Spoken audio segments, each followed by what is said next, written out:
On July 22, 1988, at 7 o'clock in the evening, 23-year-old Carter Vanderbilt Cooper walked to the edge of his mother's 14th floor Manhattan penthouse terrace. His mother, Gloria Vanderbilt, followed him. She watched him sit on the wall, his legs dangling over the edge, 14 stories above an alley near the East River. "Carter, what are you doing?" she asked. "Come away from there."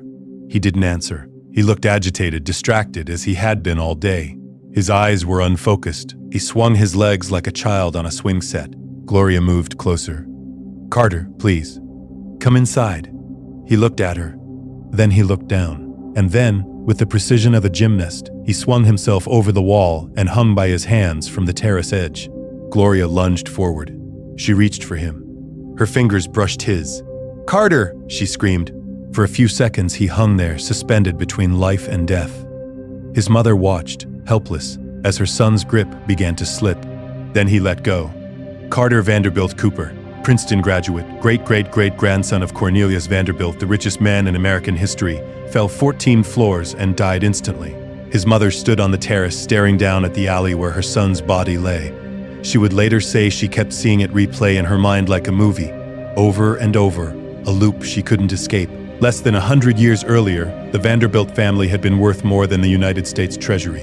They built the largest private home in America, 10 mansions on Fifth Avenue, and summer palaces in Newport that rivaled European royalty. By the time Carter died, there wasn't a single millionaire left in the family. This is the story of how the richest family in American history lost everything. How a fortune, built over decades, was squandered in 3 generations. How marble palaces became museums, how railroad empires became bankruptcies, how hundreds of millions of dollars evaporated into nothing. This is the Vanderbilt curse.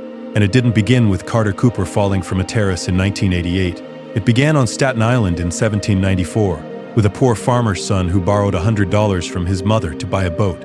Jean Aertzoen was a Dutch farmer from the village of De Bilt in the province of Utrecht, Netherlands. In 1650, he emigrated to the Dutch colony of New Netherland as an indentured servant. The English later took control of the colony and renamed it New York. They anglicized Aertzoen's name. He became known by the name of his village in the dative case, combined with the Dutch van, meaning from. Vanderbilt, eventually Vanderbilt. The family settled on Staten Island and remained poor for generations. They farmed.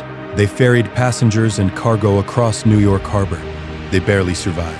On May 27, 1794, 144 years after Jan Aertzoen arrived in America, Cornelius Vanderbilt was born.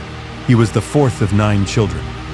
His father, Cornelius Vanderbilt, operated a small ferry service. His mother, Phoebe Hand, kept the books. Young Cornelius quit school at age 11 to work on his father's ferry.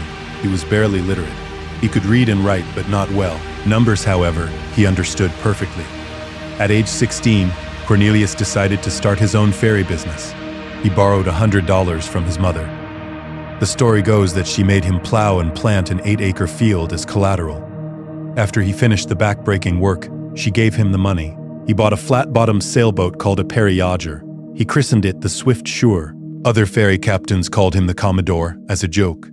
A 16-year-old boy with a tiny boat, acting like he commanded a fleet. The nickname stuck for the rest of his life. But the joke was on them. Cornelius Vanderbilt had an instinct for business that bordered on supernatural. He understood supply and demand before he could spell the words. He knew how to undercut competitors. He knew when to expand and when to consolidate. He knew how to make money. More importantly, he knew how to keep it. During the War of 1812, Vanderbilt expanded his operation to a small fleet and secured a contract to supply military outposts around New York. By the time he was 19, he had paid back his mother's loan and was making enough to support a family. On December 19, 1813, at age 19, Vanderbilt married his first cousin, Sophia Johnson. They moved into a boarding house on Broad Street in Manhattan. They would have 13 children together. 9 would survive to adulthood. In 1817, a ferry entrepreneur named Thomas Gibbons offered Vanderbilt a job as captain of a steamboat running between New Jersey and New York. It paid $60 a month, which was good money. But Vanderbilt saw something more valuable than the salary. He saw an opportunity to learn the steamboat business from the inside. He worked for Gibbons for 11 years, from 1818 to 1829. He learned everything about steamboat operations. He learned about fuel efficiency, maintenance schedules, route optimization, pricing strategies. Then, at age 35, he quit. He sold his sailing vessels and started his own steamship company. He dominated the Hudson River by cutting fares and offering unprecedented luxury. His boats were faster, cleaner, and cheaper than the competition. His competitors lost money until they finally paid him handsomely to move his operations elsewhere. He took the money and moved to Long Island Sound, where he did the exact same thing: cut fares, improve service, drive competitors to the edge of bankruptcy, get paid to leave. By 1846, Cornelius Vanderbilt was a millionaire. He was 52 years old. The following year, he formed a company to transport passengers and goods from New York and New Orleans to San Francisco via Nicaragua. The California gold rush of 1849 created enormous demand. His accessory transit company became a massive success. His competitors tried to undercut him. So Vanderbilt built even bigger ships and cut his fares even lower. His competitors, whom he had nearly ruined, finally agreed to pay him $40,000 a month to shut down his operation. Later, that payment rose to $56,000 a month, just to stop competing. Vanderbilt was in his 60s when he decided to get out of the shipping business entirely. He sold all his ships and invested in railroads. People thought he was insane. Steamships had made him rich. Why abandon them? But Vanderbilt saw the future. Railroads were faster, more reliable, and not dependent on weather or tides. They could reach places steamships couldn't. They were the future of American commerce. He acquired the New York and Harlem Railroad, then the Hudson River Railroad. Then he combined them with the New York Central Railroad to create a rail empire stretching from New York to Chicago. He built Grand Central Depot in Manhattan, which would later become Grand Central Terminal. He was ruthless. He bribed legislators. He manipulated stock prices. He crushed competitors without mercy. When rival railroad owners tried to block him, he simply built his own competing lines and drove them out of business. By his death in 1877, at age 82, Cornelius Vanderbilt controlled 13 railroads. His fortune was estimated at $105 million. In today's money, that would be approximately $2.6 billion. But measured against the total United States GDP at the time, his wealth represented 1/87th of the entire nation's economic output. In equivalent terms, that would be over $200 billion today. He was the richest man in American history. Richer than Bill Gates, richer than Jeff Bezos, richer than anyone before or since, when measured as a percentage of the national economy. The Commodore had started with a $100 loan and a small boat. He had built an empire that transformed American commerce. But he had also built something else, something darker. A family legacy that valued money above all else, a belief that wealth equaled worth, a conviction that love was weakness and trust was folly. He had been married to Sophia for 53 years. When she died in 1868, within months, he married a much younger woman, Frank Armstrong Crawford, who was his cousin. She was 30 years younger than him. Of his 13 children, he openly despised most of them. He thought his daughters were frivolous. His oldest son, William Henry, he considered weak and incompetent. His second son, Cornelius Jeremiah, was an epileptic and a gambler, which the Commodore viewed as moral failings. His favorite was George Washington Vanderbilt, born in 1832. But George died at age 2. The Commodore never recovered from that loss. He withdrew emotionally from his remaining children. He gave them small allowances but refused to involve them in his business. He barely spoke to them. When it came time to write his will, he made a decision that would shape the Vanderbilt curse for generations. He left 95% of his fortune to his oldest son, William Henry. He gave William's 4 sons $2 million each. To his other children, his daughters, and his second son, Cornelius Jeremiah, he left almost nothing. His logic was simple. Keeping the fortune concentrated in one person's hands was the only way to preserve it. Splitting it among many heirs would dilute it, weaken it, eventually destroy it. He told William Henry, "Any fool can make a fortune. It takes a man of brains to hold on to it." William Henry took those words to heart. He doubled the fortune in just 8 years, increasing it from $100 million to $200 million before his own death in 1885. But William Henry made a fatal mistake, a mistake that would doom the family fortune. He split the money among his children. William Henry Vanderbilt was born in 1821, the first son of Cornelius Vanderbilt. As a child, he was quiet, unassuming, and somewhat sickly. His father thought he was weak. The Commodore sent him away to manage a failing farm on Staten Island, essentially exiling him from the family business. But William surprised everyone. He turned the farm profitable. He proved he had a head for business, even if he lacked his father's ruthlessness. In 1857, he convinced his father to let him manage the failing Staten Island Railroad. Again, he turned it profitable. By 1865, William was vice president of two railroads his father owned, the New York and Harlem Railroad and the Hudson River Railroad. When the Commodore died in 1877, William inherited $90 million plus controlling interest in the family's railroad empire. He was 56 years old. He had spent most of his adult life proving himself to a father who barely acknowledged him. Now, suddenly, he was the richest man in America. William Henry was nothing like his father. Where the Commodore was crude and illiterate, William was educated and refined. Where the Commodore cared only about accumulating wealth, William cared about art, culture, and philanthropy. He donated millions to the Metropolitan Museum of Art. He gave generously to the YMCA. He built the first of what would become many Vanderbilt mansions on Fifth Avenue, a massive chateau at 640 Fifth Avenue. He commissioned paintings by the greatest artists of the age. He collected sculptures and antiques from around the world. Most importantly, he was a good businessman. He doubled his father's fortune in 8 years. By 1885, William Henry Vanderbilt was worth approximately $200 million. That would be approximately $6.2 billion in today's money. Or, measured against GDP, roughly $200 billion. He was at the peak of his power when he made the decision that would destroy everything his father had built. William had 4 sons: Cornelius II, William Kissam, Frederick, and George Washington II. He also had 4 daughters. Despite his father's explicit warning about splitting the fortune, William decided to divide his wealth among his children, not equally but substantially. To his eldest son, Cornelius II, he left $70 million. To his second son, William Kissam, he left $55 million. To Frederick, he left $10 million. To his youngest son, George Washington II, he left $10 million plus a $5 million trust fund. His daughters each received modest inheritances compared to the sons. William Henry Vanderbilt died on December 8, 1885, just 8 years after his father. He was 64 years old. He died of a stroke at his home on Fifth Avenue, and with his death, the curse truly began. Because William's sons didn't just inherit money. They inherited the belief that their worth came from spending it, from displaying it, from proving to the world that they mattered. They built palaces.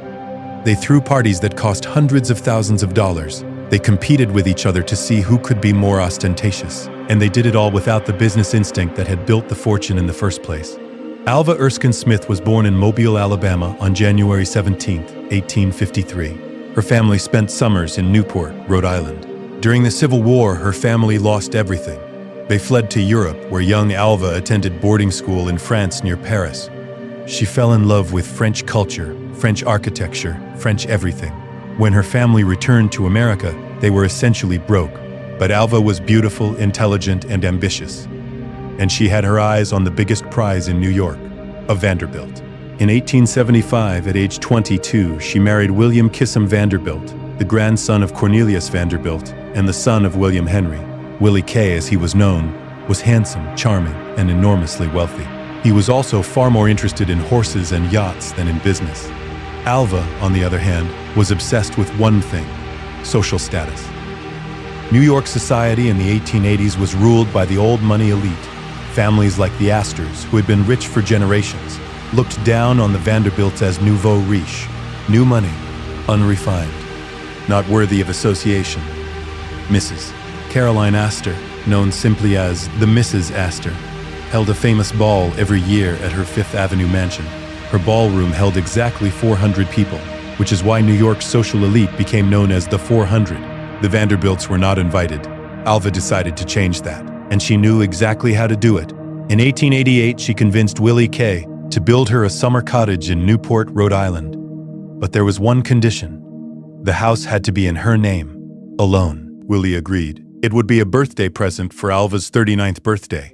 Alva hired Richard Morris Hunt, the finest architect in America, to design a French Renaissance chateau inspired by the Petit Trianon at Versailles. She wanted the most opulent house in Newport, A house so magnificent that society would have no choice but to accept her. Construction began in 1888. It would take 4 years to complete. The house required 500,000 cubic feet of marble, African marble, Italian marble, American marble. The marble alone cost $7 million. The total cost of construction was $11 million. That's approximately $385 million in today's dollars. For a summer cottage, the house had 50 rooms. It required a permanent staff of 36 servants, including butlers, maids, coachmen, and footmen. There was one guest bedroom, just one, because Alva didn't build Marble House to entertain guests. She built it as a weapon. The ballroom was literally covered in gold. Gold leaf on the walls, gold leaf on the ceiling, gold leaf everywhere. Hunt designed it to be the grandest ballroom ever built in Newport. The dining room featured pink Numidian marble walls with gilded bronze capitals. The fireplace was a replica of the Salon d'Hercule at Versailles. Alva's bedroom was decorated in the Louis XIV style, with a ceiling painting of Athena, goddess of wisdom and victory, looking down from above. The house was a temple to excess, a monument to the belief that money could buy anything, including respect. And it worked. Marble House became the talk of New York society. Mrs. Astor herself came to visit. Alva had crashed through the gates using a battering ram made of marble and money. But Alva wasn't done. She had 3 children with Willie K. Consuelo, William Jr., and Harold. Her daughter Consuelo was beautiful, intelligent, and deeply unhappy, because Alva had decided that Consuelo would marry a duke. Not just any duke, the 9th Duke of Marlborough, one of the premier titles in England. The Duke was young, titled, and desperately in need of money to maintain his ancestral home, Blenheim Palace. Consuelo was in love with someone else, a young American man. But Alva didn't care. This marriage would cement the Vanderbilts' place in international high society forever. On November 6, 1895, 18-year-old Consuelo Vanderbilt married the Duke of Marlborough at St. P.S. Thomas Church on Fifth Avenue in front of 2,000 guests. Consuelo cried throughout the ceremony. Everyone assumed they were tears of joy. They weren't. The marriage settlement was extraordinary. The Duke received $2.5 million in railway stock, which generated $100,000 in annual income. Additionally, he received another $100,000 to renovate Blenheim Palace. In today's money, that's approximately $80 to $5 million. Alva had purchased a Duke for her daughter. The marriage was miserable from the start. Consuelo and the Duke had 2 sons together, but they barely spoke to each other. They lived in separate wings of Blenheim Palace. Consuelo eventually divorced him in 1921 after 26 years of unhappy marriage. She married a French aviator, Jacques Balsan, and spent the rest of her life working on social causes and women's suffrage. Meanwhile, Alva divorced Willie K. in 1895, the same year as Consuelo's wedding. She kept Marble House, which had been put in her name. She kept custody of all 3 children. She received $100,000 per year in alimony, and her social status remained completely intact. She had broken every rule of Victorian propriety by divorcing her husband, but she was so rich and so powerful that no one dared exclude her. She remarried in 1896 to Oliver Hazard Perry Belmont and moved to his mansion down the street from Marble House. After Belmont died, she reopened Marble House and built the Chinese tea house on the cliff overlooking the ocean. She used it to host rallies for women's suffrage. Alva Vanderbilt Belmont died in 1933 at age 80. She had used the Vanderbilt fortune to break into society, marry her daughter to a duke, fight for women's rights, and live exactly as she pleased. But she had also spent enormous amounts of money on monuments to her own ego. Marble House alone cost the equivalent of nearly $400 million in today's dollars. And Alva was just one Vanderbilt spending recklessly. There were dozens more. Cornelius Vanderbilt II was the eldest son of William Henry Vanderbilt. He was serious, responsible, and deeply committed to the family business. His father left him $70 million when he died in 1885.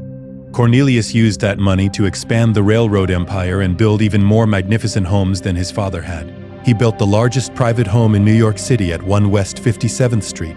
Designed by George B. Post, it contained approximately 154 rooms. But his most famous creation was the Breakers in Newport, Rhode Island. In 1885, Cornelius bought a smaller wooden house in Newport called the Breakers. It burned down in 1892. He decided to rebuild it, but bigger, much bigger.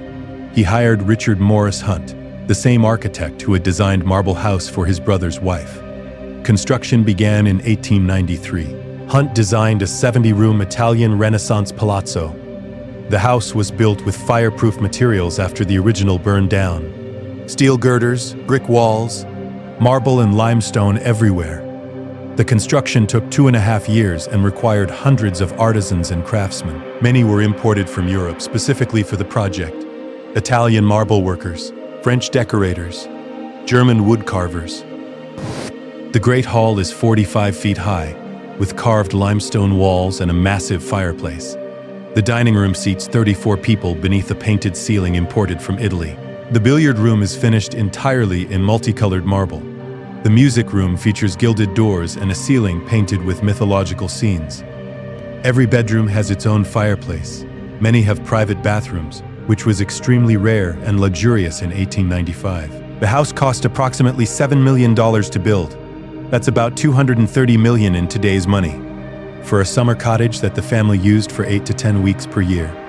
The Breakers opened in 1895. It was the grandest house in Newport, surpassing even Marble House in scale and opulence. But Cornelius II never really enjoyed it. He suffered a debilitating stroke in 1896 at age 52. He survived, but his health was permanently damaged. He died in 1890 at age 55. Despite inheriting $70 million and working hard to manage the family's railroad empire, his estate was worth only $73 million. In 14 years, he had barely increased his inheritance at all. Real estate and palatial homes had consumed his wealth. His widow, Alice, continued to use the Breakers for summer seasons until her death in 1934. Then the children inherited it, but none of them could afford the maintenance. In 1948, the family leased the Breakers to the Preservation Society of Newport County for $1 per year. In 1972, they sold it outright to the Preservation Society. The grandest private home in Newport, built to proclaim Vanderbilt supremacy for generations, lasted exactly 2 generations before the family couldn't afford to keep it. It's now a museum. Tourists pay admission to walk through rooms where the Vanderbilts once entertained. The gift shop sells postcards and refrigerator magnets. The curse was accelerating. George Washington Vanderbilt II was born on November 14, 1862. He was the youngest of William Henry Vanderbilt's 8 children. George was different from his siblings. He wasn't interested in business. He wasn't interested in yachts or horses or proving himself in society. He was interested in books, art, architecture, landscape design, intellectual pursuits. His father, William Henry, recognized this and didn't pressure George to enter the railroad business. When William died in 1885, George inherited $10 million plus income from a $5 million trust fund. That was more than enough for George to pursue his dream. In the late 1880s, George visited Asheville, North Carolina with his mother. He fell in love with the Blue Ridge Mountains. He loved the scenery, the climate, the remote beauty. He decided to build a country estate there, not a summer cottage like his siblings built in Newport. A real country estate, like the great chateaux of France. In 1888, George began purchasing land around Asheville. He eventually acquired approximately 125,000 acres of woodland and mountains. He hired Richard Morris Hunt to design the house. Hunt had already designed Marble House and the Breakers for George's siblings. For George, he would design something even more ambitious. The design was inspired by the great chateau of the Loire Valley in France. Chateau de Blois, Chateau de Chambord, Chateau de Chenonceau. But George's chateau would be bigger than all of them. Construction began in 1889. It would take 6 years and require over 1,000 workers and 60 stonemasons. The house would contain 250 rooms spread across 175,000 square feet of floor space. 4 acres of floor space. That's larger than 4 football fields. It would have 35 bedrooms, 43 bathrooms, 65 fireplaces, an indoor swimming pool, a bowling alley, a gymnasium. 3 kitchens, 3 laundry rooms. The library would contain over 10,000 books in 8 languages, with a 2-story ceiling featuring a painting of the Chariot of Aurora, imported from a Venetian palazzo. The banquet hall would seat 64 people beneath a 70-foot-high barrel-vaulted ceiling. The grand staircase would spiral around a 4-story wrought iron chandelier holding 72 light bulbs. George hired Frederick Law Olmsted, America's greatest landscape architect, to design the grounds and gardens.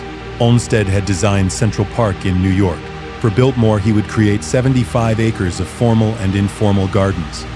The total cost of construction was approximately $6 million. That's equivalent to about $183 million today. But George wasn't just building a showpiece. He had a vision for a self-sustaining working estate that would benefit the local community. He built Biltmore Village to house workers and their families. He provided them with housing that had indoor plumbing and central heating, which was virtually unheard of for working-class homes in the 1890s. He established the Biltmore Forest School in 1889, the first institute for scientific forestry in the United States. He hired Gifford Pinchot, who would later become the first chief of the United States Forest Service, to manage the forests. George Washington Vanderbilt officially opened Biltmore House to friends and family on Christmas Eve, 1895. It was, and remains, the largest privately owned house in the United States. George married Edith Stuyvesant Dresser in Paris in 1898. They had one daughter, Cornelia, born in 1900. George died unexpectedly on March 6, 1914, at age 51, following emergency appendix surgery in Washington, D.C. His widow Edith was forced to sell 87,000 acres of the original Biltmore estate to the federal government to pay estate taxes. That land became Pisgah National Forest. Edith managed to keep the house and 8,000 acres. She opened Biltmore to the public in 1930 to generate income during the Great Depression. Their daughter Cornelia married a British aristocrat, John Francis Amherst Cecil, in 1924. They had two sons, George and William. George and William inherited Biltmore when their mother died in 1976. George chose to inherit Biltmore Farms, the profitable dairy operation. William inherited the house itself, which was a financial burden. William worked tirelessly to turn Biltmore into a profitable tourist attraction. Today, it receives approximately 1.4 million visitors per year and generates roughly $50 million in annual revenue. But most of that money goes back into maintaining the estate. The Cecil family, descendants of George Washington Vanderbilt II, are not enormously wealthy. They're comfortable, but they're not Vanderbilt rich. That money is long gone. Biltmore, the grandest private home ever built in America, survives today not as a family residence but as a business, a tourist attraction. A monument to a bygone era when one family had so much money they could build a 250-room chateau as a country retreat. The curse had struck again. In 1973, 120 descendants of Cornelius Vanderbilt gathered at Vanderbilt University in Nashville, Tennessee, for the first Vanderbilt family reunion. The university had been founded in 1873 with a $1 million donation from the Commodore. It was one of his few acts of philanthropy. The reunion was meant to celebrate the family's legacy, to honor the Commodore and his descendants, to bring together a family that had scattered across the country. At the reunion, reporters asked about the Vanderbilt fortune. How much was it worth now? Who were the current heirs? How had the family managed the wealth? And that's when a shocking truth emerged. Of the 120 Vanderbilt descendants at that reunion, not a single one was a millionaire. Not one. The family that had once been worth more than the U.S. Treasury, that had built the largest private home in America, that had dominated railroads and shipping and American commerce for generations, was broke. The fortune was gone. All of it. The mansions on Fifth Avenue had been torn down decades earlier, replaced by apartment buildings and office towers. The summer cottages in Newport had been sold or donated to preservation societies. The railroad empire had been sold off piece by piece. By 1973, less than 100 years after the Commodore's death, there was nothing left. How did it happen? How did $200 billion vanish in 3 generations? The answer is both simple and complicated. The Vanderbilt fortune died from 1,000 cuts. No single decision destroyed it. It was death by 1,000 extravagances. First, there were the mansions. Cornelius II's house at 1 West 57th Street. Willie Kay's chateau on Fifth Avenue. The Breakers in Newport. Marble House in Newport. Biltmore in North Carolina. Frederick's Mansions. George's estate. By the early 1900s, the Vanderbilt family owned at least 10 mansions on Fifth Avenue alone, plus multiple properties in Newport, plus country estates across the United States. Each mansion required dozens of servants. Each required constant maintenance, property taxes, insurance, heating and cooling bills that would bankrupt most families. The Breakers alone required a staff of 40 servants just to maintain a house that was used 8 weeks per year. Second, there were the spending habits. Alva Vanderbilt once threw a costume ball that cost hundreds of thousands of dollars. Just one party. Willie Kay spent lavishly on yachts and horses. He built an entire racing stable. Consuelo's wedding to the Duke of Marlborough cost approximately $2 million when you include the marriage settlement. The family competed with each other to throw more lavish parties, own faster yachts, build grander houses. Spending wasn't just acceptable, it was expected, a moral obligation to display wealth. Third, there was the divorce and subdivision of fortunes. Willie Kay and Alva divorced. The settlement gave Alva huge sums of money plus Marble House. Consuelo divorced the Duke of Marlborough. That marriage settlement had to be unwound. Each divorce subdivided the wealth further. Each remarriage created new claims on the fortune. Fourth, there was estate tax. When William Henry Vanderbilt died in 1885, there was no federal estate tax. His children inherited his fortune tax-free. But the federal estate tax was instituted in 1916. By the time George Washington Vanderbilt died in 1914, state estate taxes were already taking huge bites out of inheritances. When the Vanderbilts of the third and fourth generation died, their heirs had to sell enormous amounts of property and assets just to pay the tax bills. Edith Vanderbilt had to sell 87,000 acres of Biltmore land to pay George's estate taxes. Fifth, there was the railroad industry itself. The family fortune was built on railroads, but by the 1920s, railroads were declining.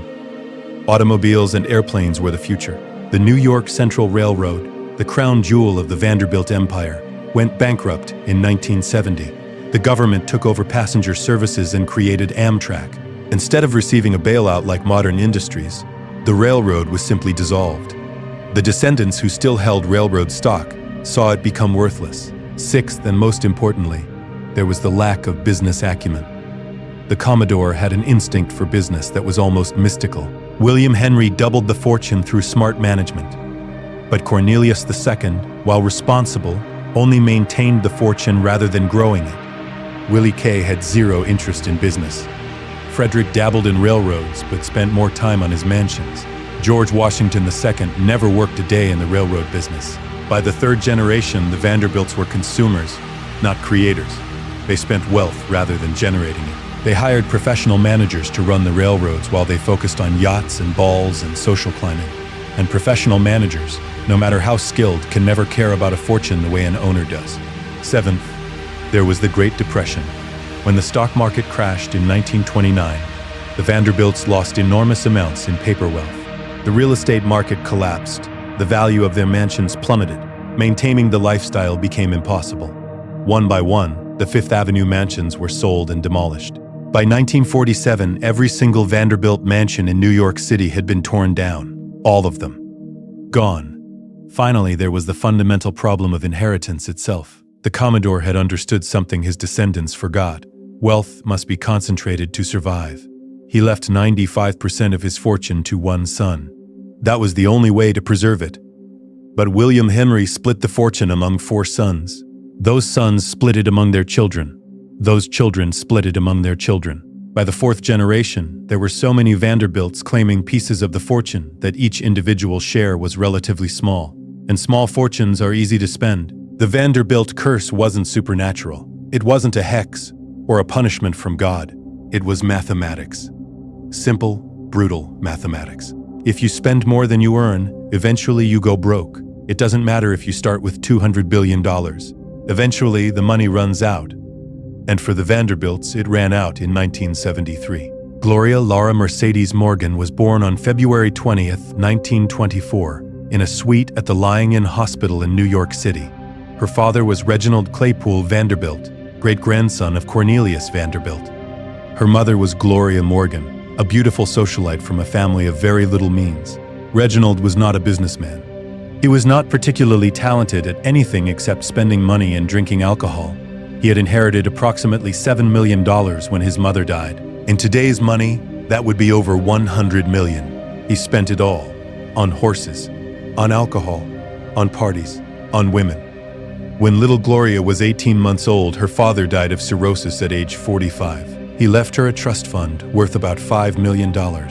But the trust was controlled by her mother until Gloria turned 21. For the first few years, Gloria's mother took her to Paris and lived there in luxury. spending the trust fund income on herself and her own lifestyle. Gloria's aunt, Gertrude Vanderbilt Whitney, was horrified. Gertrude was the daughter of Cornelius Vanderbilt II and one of the few Vanderbilts who had managed money responsibly. She was a sculptor and philanthropist who founded the Whitney Museum of American Art.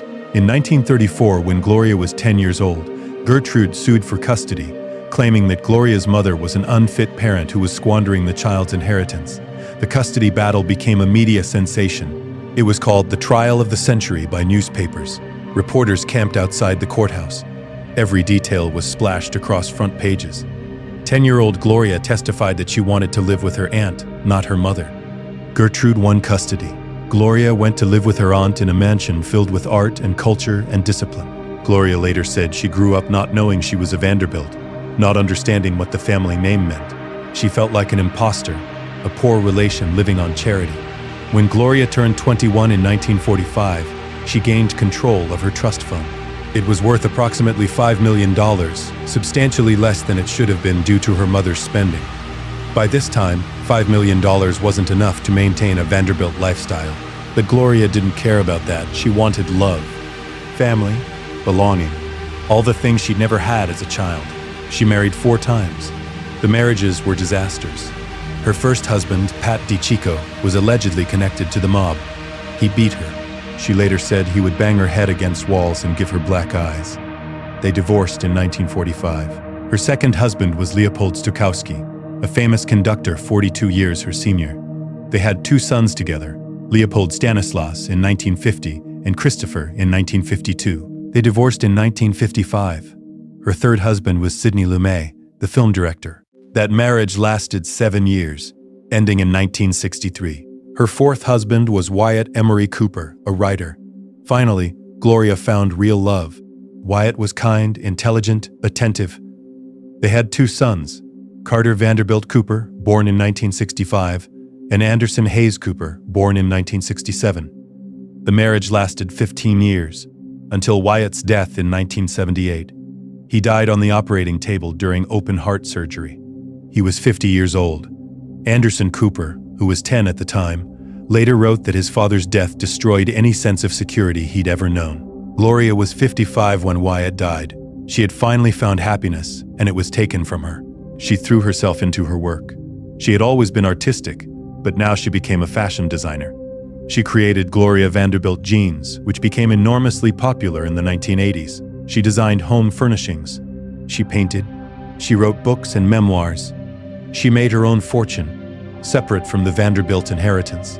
At the peak of her success, she was worth approximately $200 million. But the trust fund she'd inherited, it was almost gone. Spent on 4 marriages, 2 divorces, raising 4 children, maintaining a lifestyle, and then, in 1988, the worst thing imaginable happened. Carter Vanderbilt Cooper was described by everyone who knew him as gentle, sensitive, kind. He was interested in military history and politics. He graduated from Princeton. He worked on book reviews and editing for American Heritage magazine. But Anderson Cooper later said his brother felt things too deeply. He wasn't suited for the rough and tumble of the world. In 1987, Carter began seeing a therapist for depression. He was prescribed medication. On July 22, 1988, Carter visited his mother's penthouse apartment at 10 Gracie Square in Manhattan. It was a pleasant visit. No arguments, no obvious distress. Throughout the day, Gloria noticed Carter seemed distracted, agitated. She checked on him several times. He was lying in his bedroom, staring at the ceiling. Around 7 o'clock in the evening, Carter got up and walked through the apartment. Gloria followed him, confused about what he was doing. He walked to the terrace. It was on the 14th floor. He climbed onto the wall and sat down, dangling his legs over the edge. Gloria begged him to come down. "Carter, please, come inside." He didn't respond. He just sat there, swinging his legs. Then he swung himself over the wall and hung by his hands from the terrace edge. Gloria lunged for him. She tried to grab him. For a few seconds, he hung there, 14 stories above the alley. Then he let go. Gloria stood on the terrace, watching her son fall. She later said it replayed in her mind like a movie, over and over. She couldn't stop seeing it. She kept thinking, what if I'd fainted? What if I'd spoken softly and tried to reason with him? What if I'd done something different? Carter left no suicide note. His death was ruled a suicide, but the exact cause was never determined.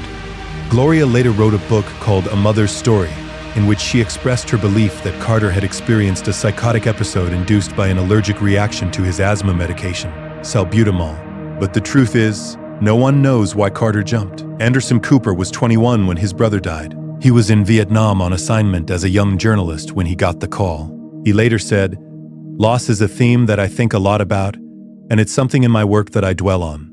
When you experience any kind of loss, especially the kind I did, you have questions about survival. Why do some people thrive in situations that others can't tolerate?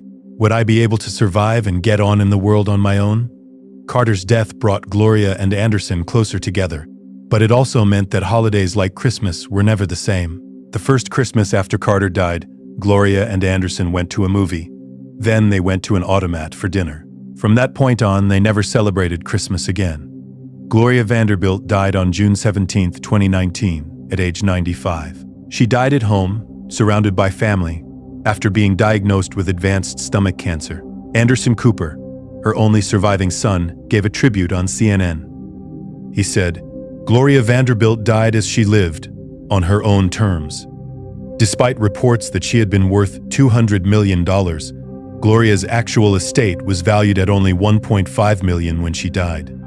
The money was gone, spent on living, on her children, on life." Anderson Cooper, who has a successful career as a CNN anchor and makes millions per year on his own, has said he doesn't believe in inherited wealth. His mother didn't leave him a fortune. She taught him to make his own way. He told the Washington Post, "I am a big believer in the corrosive effects, the cancerous effects of that kind of money. I mean, it was conspicuous consumption on a whole other level." Anderson Cooper has two sons of his own now, born via surrogate. Wyatt, born in 2020, and Sebastian, born in 2002. They play with the same toys Anderson and Carter played with as children, but they won't inherit a Vanderbilt fortune. Because there is no Vanderbilt fortune left to inherit. The curse is complete. Today you can visit the Vanderbilt legacy, but you won't find it in a family vault or a private estate. You'll find it in museums. The Breakers in Newport, Rhode Island is owned by the Preservation Society of Newport County. It's open to the public for tours. Admission costs $32. Tourists walk through the Gold Room where Cornelius II once entertained presidents and kings. They take selfies in the Great Hall. They buy postcards in the gift shop. Marble House, also in Newport, is similarly operated by the Preservation Society. The house Alva Vanderbilt built as a weapon to crash through society's gates is now a tourist attraction. You can take afternoon tea in the Chinese Tea House for $60 per person. Biltmore Estate in Asheville, North Carolina is still owned by George Vanderbilt's descendants, the Cecil family, but it's no longer a private residence. It's a business, a massive tourism operation that includes the house, gardens, winery, restaurants, and 2 hotels. Admission costs $90 per person. The estate receives 1.4 million visitors per year and generates $50 million in annual revenue. Most of that money goes back into maintaining the property. The Cecil family isn't poor, but they're not Vanderbilt rich. Vanderbilt University in Nashville, Tennessee was founded with a $1 million donation from Cornelius Vanderbilt in 1873. It's one of the premier universities in the United States, with an endowment of over $10 billion. The Commodore's name lives on there, but the family has no connection to the university beyond the historical donation. Grand Central Terminal in New York City was built by Cornelius Vanderbilt and later rebuilt by his grandson. It's one of the most iconic buildings in Manhattan. But it's owned by the Metropolitan Transportation Authority. The Vanderbilts have no stake in it whatsoever. The mansions on Fifth Avenue are all gone, demolished, replaced by apartment buildings and office towers. Not a single Vanderbilt mansion remains standing in Manhattan. The family that once owned 10 mansions on Fifth Avenue doesn't own a single one today. The only Vanderbilt mansions that survive are the ones the family couldn't afford to keep, the ones they had to sell or donate because maintaining them was financially impossible. It's a perfect irony. The monuments built to proclaim Vanderbilt dominance for all time survived only by leaving Vanderbilt hands. Anderson Cooper and his mother Gloria published a book in 2021 called Vanderbilt, The Rise and Fall of an American Dynasty. In it, Cooper writes about the lessons learned from his family's spectacular rise and catastrophic fall. The primary lesson is simple. Inherited wealth is a curse, not a blessing. Cooper grew up watching his mother struggle with the burden of the Vanderbilt name. She felt like an imposter. She felt like she had to prove herself worthy of a legacy she never asked for. She made her own fortune through hard work and talent, and then she spent it living her life, supporting her children, creating art. She didn't hoard it. She didn't build monuments to herself. She didn't try to create a dynasty. She just lived. Cooper himself has been enormously successful. He's won 18 Emmy Awards. He anchors one of the most watched news programs on cable television.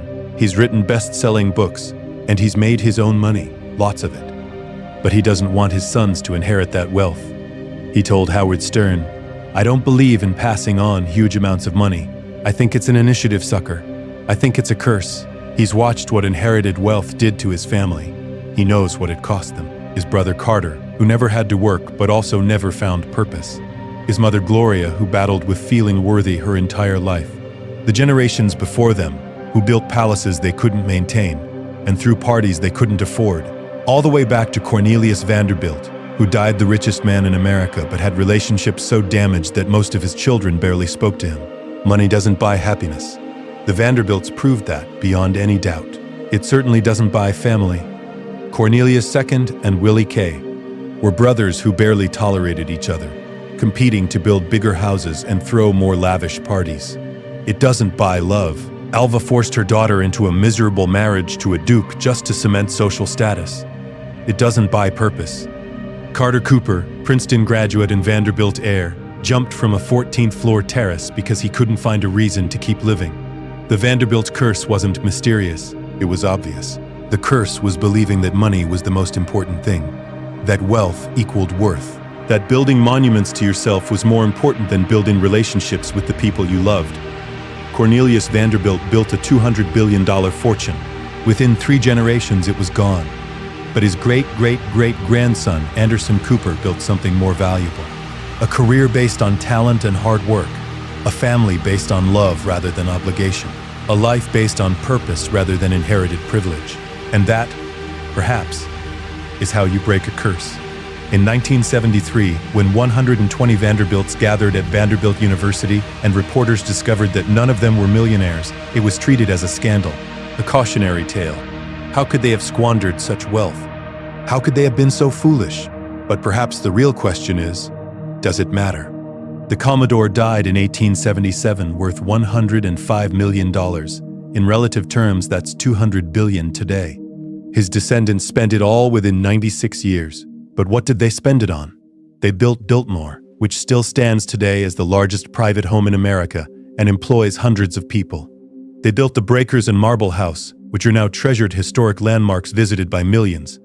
They founded Vanderbilt University, which has educated hundreds of thousands of students. They commissioned works by the greatest artists and architects of their age, Richard Morris Hunt, Frederick Law Olmsted, painters and sculptors whose works now hang in museums. They supported the Metropolitan Opera, the Metropolitan Museum of Art, the Whitney Museum of American Art. Alva Vanderbilt fought for women's suffrage and helped women win the right to vote. Consuelo Vanderbilt worked on social causes in England and America, helping the poor and fighting for reform. Gloria Vanderbilt created art, wrote books, built a fashion empire, and raised sons who contribute to society. Yes, they spent $200 billion. But they spent it on beauty, culture, education, and social progress. Is that really squandering it? Or is hoarding wealth, passing it down generation after generation, locked in trusts and investments, never spent, never used, the real waste? The Commodore could have left his fortune in perpetuity, carefully managed, growing forever. The Vanderbilts today could be worth $1 trillion. But what would be the point? Money is meant to be used. Buildings are meant to be built. Art is meant to be created. Lives are meant to be lived. The Vanderbilts lived. Excessively, extravagantly, sometimes foolishly. But they lived. And now, 50 years after the last Vanderbilt millionaire vanished, the family name still means something. It means the Breakers and Biltmore and Vanderbilt University. It means Anderson Cooper on CNN every night, explaining the world to millions of viewers. It means Gloria Vanderbilt jeans and art and books. It means a legacy that isn't measured in dollars, but in contributions to American culture and society. Perhaps that's worth more than $200 billion sitting in a trust fund. Perhaps the Vanderbilt curse was actually a gift, a way of transforming private wealth into public beauty, a way of ensuring that one family's fortune ultimately benefited everyone. The mansions are museums now. The university is public. The art is in galleries where anyone can see it. The Vanderbilts lost their fortune, but America gained treasures that will last forever. And maybe, just maybe, that's exactly how it was supposed to end.